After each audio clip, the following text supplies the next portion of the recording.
আমাদের পৃথিবী প্রায় 12,756 কিলোমিটার ব্যাসের একটি গ্রহ, যেটা গত 3 বিলিয়ন বছর ধরে জীবনের বিকাশে সহায়তা করে আসছে।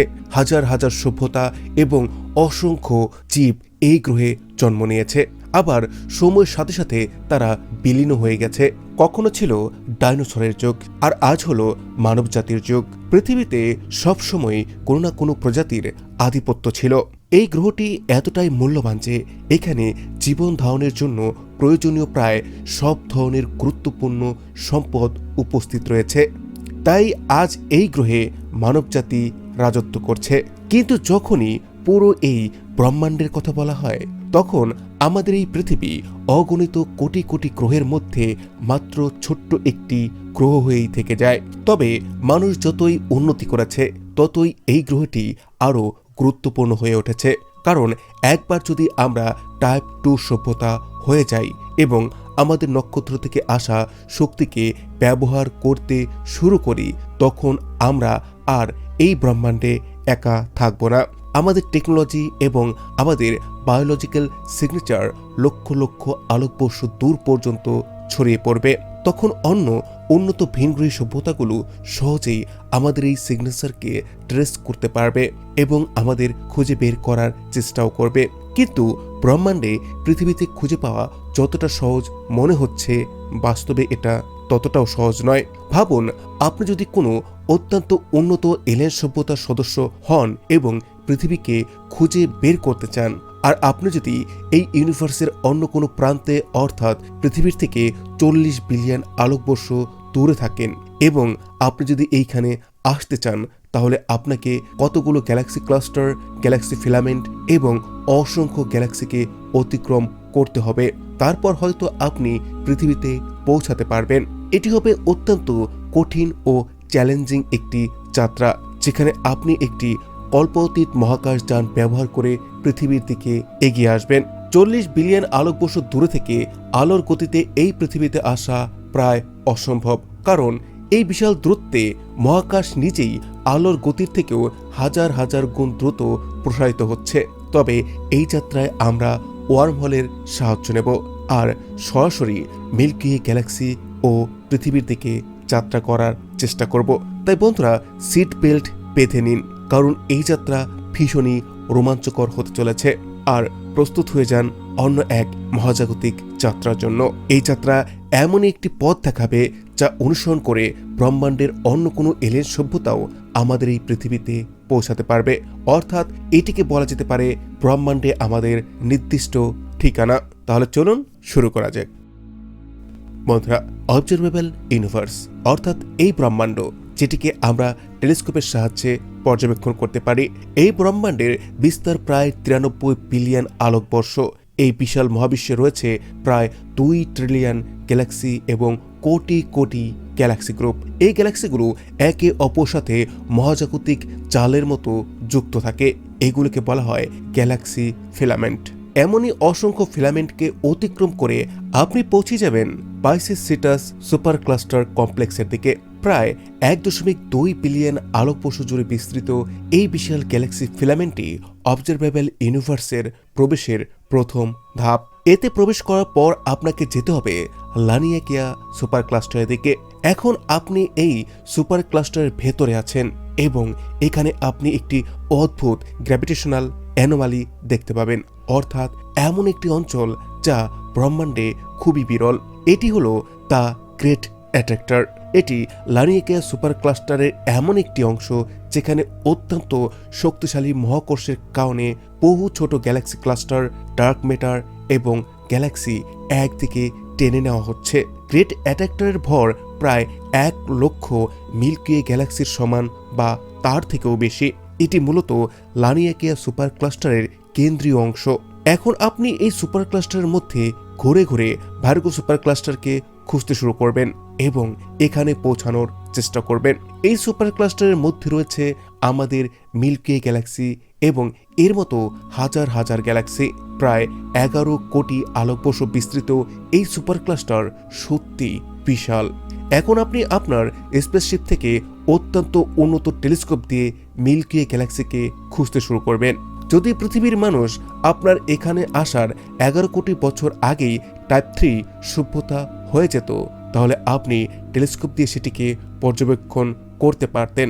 না হলে যদি পৃথিবী মাত্র 1000 বছর আগে টাইপ 2 বা টাইপ 3 সভ্যতা হয়ে থাকে, তাহলে আপনি মিল্কি ওয়েকে 11 কোটি বছর আগের অবস্থাতেই দেখতে পাবেন, কারণ এত সময় লাগবে সে আলোকে আপনার টেলিস্কোপ পর্যন্ত পৌঁছাতে। যাই হোক, আপনি মিল্কি ওয়ে গ্যালাক্সিকে পর্যবেক্ষণ করলেন এবং দেখলেন যে এই গ্যালাক্সি অন্যান্য গ্যালাক্সির তুলনায় একেবারেই আলাদা।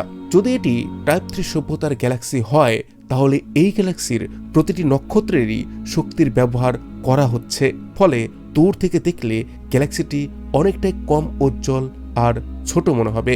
ভিজিবল টেলিস্কোপে মিল্কি ওয়ে তাই কম উজ্জ্বল আর ছোট দেখাবে, কিন্তু যখনই আপনি এটাকে ইনফ্রারেড টেলিস্কোপে দেখবেন, তখনই এটি অনেক বেশি বড় আর লালচে দেখাবে, কারণ টাইপ 3 সভ্যতা যখন গ্যালাক্সির শক্তি ব্যবহার করবে, তখন প্রচুর পরিমাণে তাপ মহাশূন্যে ছড়িয়ে দেবে, আর এই তাপ মূলত ইনফ্রারেড তরঙ্গ দৈর্ঘ্যে দেখা যাবে।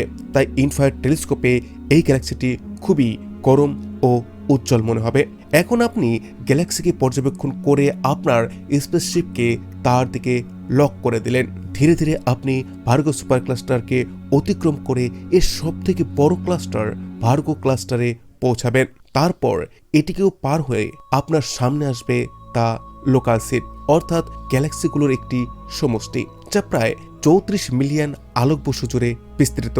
এই পুরো গ্যালাক্সিটি একটি নির্দিষ্ট বেগে ভার্গো ক্লাস্টারের দিকে এগিয়ে যাচ্ছে। এই গ্যালাক্সি সিটের মধ্যে রয়েছে লোকাল গ্রুপ, যেখানে আসলে মিল্কি ওয়ে, অ্যান্ড্রোমেডা সহ প্রায় 80টি গ্যালাক্সি রয়েছে। এখন আপনি লোকাল সিট থেকে সরাসরি লোকাল গ্রুপের দিকে এগিয়ে যাবেন এবং সেখানে মিল্কি ওয়েকে লক করে তার দিকে যাত্রা শুরু করবেন। আপনি একটি নতুন ওয়ার্ম হোল তৈরি করে প্রায় 1.5 কোটি আলোকবর্ষ বিস্তৃত এই গ্রুপকে মাত্র কয়েক মিনিটের মধ্যেই অতিক্রম করবেন এবং পৌঁছে যাবেন মিল্কি ওয়ে গ্যালাক্সির সাবগ্রুপে। এই সাবগ্রুপটি মিল্কি ওয়ে গ্যালাক্সির মহাকর্ষের কারণে তৈরি হয়েছে এবং এইখানে অনেক ছোট গ্যালাক্সি রয়েছে, যেগুলো মিল্কি ওয়েকে কেন্দ্র করে ঘুরতে থাকে। মিল্কি ওয়ে থেকে প্রায় 14 লক্ষ আলোকবর্ষ দূর পর্যন্ত বিজ্ঞানীরা এখনো পর্যন্ত 61টি ছোট গ্যালাক্সিকে পর্যবেক্ষণ করেছেন। এদের মধ্যে কয়েকটি বাদে অধিকাংশ গ্যালাক্সি মিল্কি ওয়ে গ্যালাক্সিকে কেন্দ্র করেই পরিক্রমা করছে। যাই হোক বন্ধুরা, এখন আপনি প্রায় 20 লক্ষ আলোকবর্ষ জুড়ে বিস্তৃত মিল্কি ওয়ে গ্যালাক্সির সাব গ্যালাক্সি গ্রুপকে অতিক্রম করে সরাসরি মিল্কি ওয়ে গ্যালাক্সির দিকে চলে আসছেন। প্রায় 1.5 লক্ষ আলোকবর্ষ জুড়ে বিস্তৃত এই গ্যালাক্সির মধ্যে এখন আপনাকে 400 বিলিয়ন তারার মাঝে সূর্য অর্থাৎ সোলার সিস্টেমের কক্ষপথকে খুঁজে বের করতে হবে। এই কক্ষপথ থেকেই সূর্য এবং অন্যান্য গ্রহ মিল্কি ওয়েকে কেন্দ্র করে প্রদক্ষিণ করছে। মিল্কি ওয়েকে একবার ঘুরে আসতে 25 কোটি বছর সময় লাগে। বর্তমানে সূর্য মিল্কি ওয়ে গ্যালাক্সির ওরায়ন আর্মে অবস্থান করছে। এখন আপনাকে মিল্কি ওয়ের কেন্দ্র থেকে প্রায় 26,000 আলোকবর্ষ দূরে অবস্থিত ওরায়ন আর্মের একটি তারাকে খুঁজে বের করতে হবে। যদি আপনি ইনফ্রারেড টেলিস্কোপ এবং বিশেষ যন্ত্র দিয়ে পর্যবেক্ষণ করেন, তখন সূর্য অন্য তারার তুলনায় সম্পূর্ণ আলাদা মনে হবে। আপনি যদি তখন টাইপ 2 সভ্যতা হয়ে থাকেন, তাহলে আপনি সূর্যের চারপাশে প্রচণ্ড তাপ ও শক্তির নিদর্শনকে শনাক্ত করতে পারবেন। এরপর আপনি গ্যালাক্সির ওরায়ন আর্মের দিকে এগিয়ে যাবেন। প্রায় 20,000 আলোকবর্ষ লম্বা এবং 3,500 আলোকবর্ষ চওড়া এই আর্মে প্রবেশ করতেই আপনার সামনে আসবে রেড ক্লিফ ওয়েভ।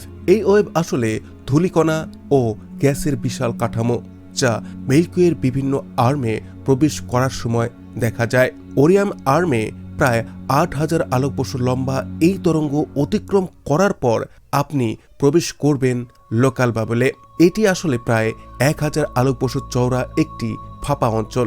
ধারণা করা হয় এটি একটি বিশাল সুপারনোভার বিস্ফোরণের ফলে তৈরি হয়েছে। এখন এটি এত বড় হয়ে গেছে যে এর ভেতরে সূর্যসহ আশেপাশের অনেক নিকটবর্তী তারা এবং ব্রাউন ডর্ফ রয়েছে। এখন আপনি লোকাল বাবল পার হয়ে পৌঁছে গিয়েছেন লোকাল ইন্টারস্টেলার ক্লাউডে। এটি একটি বিশাল গ্যাসের মেঘ, যার বিস্তার প্রায় 30 আলোকবর্ষ জুড়ে। এর মধ্যে রয়েছে সূর্য, আলফা সেন্টারি, সিরিয়াস এবং আরও অনেক কাছাকাছি তারা। বর্তমানে সূর্য এই গ্যাসীয় মেঘের মধ্য দিয়ে ভ্রমণ করছে। এখন আপনাকে এই 30 আলোকবর্ষ বিস্তৃত মেঘকে অতিক্রম করতে হবে। এটি পার হয়ে গেলে আপনি সোলার সিস্টেমের খুব কাছাকাছি পৌঁছে যাবেন। তখন সূর্য আপনাকে খুব বড় এবং অত্যন্ত উজ্জ্বল দেখাবে। তবে এত দূর থেকেও পৃথিবীকে দেখা এখনো খুব কঠিন। তাই আপনি সূর্যের দিকে আরও এগিয়ে যাওয়ার সিদ্ধান্ত নেন। সূর্যের চারপাশে বহু তারাকে অতিক্রম করে এইবার আপনার সামনে ওর্ট ক্লাউড। এটি সোলার সিস্টেমের সবথেকে বাইরের সীমানা, যেখানে প্রায় 1 লক্ষ কোটি ছোট ছোট অ্যাস্ট্রয়েড ও ধূমকেতু রয়েছে। প্রায় 3 আলোকবর্ষ বিস্তৃত এই ক্লাউড অতিক্রম করার পর আপনি প্রবেশ করবেন স্ক্যাটার ডিস্কে।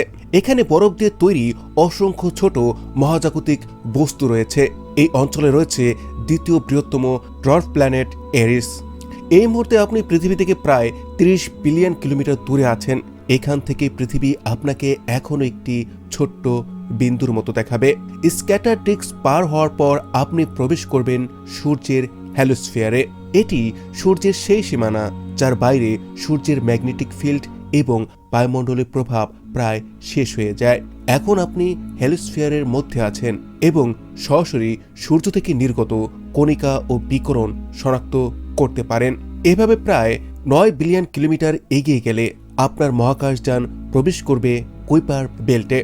এখানে বরফ দিয়ে তৈরি কোটি কোটি উল্কাপিণ্ড রয়েছে এবং এরা সবাই সূর্যের চারপাশে ঘুরছে। এরপর আরও প্রায় 5 বিলিয়ন কিলোমিটার অতিক্রম করলে আপনি পৌঁছে যাবেন আউটার সোলার সিস্টেমে। এখানে রয়েছে নেপচুন, ইউরেনাস, শনি এবং বৃহস্পতি। আউটার সোলার সিস্টেম অত্যন্ত বিশাল। আর প্রায় 8 বিলিয়ন কিলোমিটার এগিয়ে এই গ্যাসীয় গ্রহগুলো একে একে অতিক্রম করে আপনি পৌঁছে যাবেন ইনার সোলার সিস্টেমে। এখানে গ্রহগুলো তুলনামূলকভাবে ছোট ও পাথুরে। প্রথমে অ্যাস্ট্রয়েড বেল্ট এবং মঙ্গল গ্রহ অতিক্রম করলে আপনি দেখতে পাবেন পৃথিবীর কক্ষপথ, যেখানে পৃথিবী সূর্যকে প্রদক্ষিণ করে। এখন আপনি এই কক্ষপথে প্রবেশ করবেন।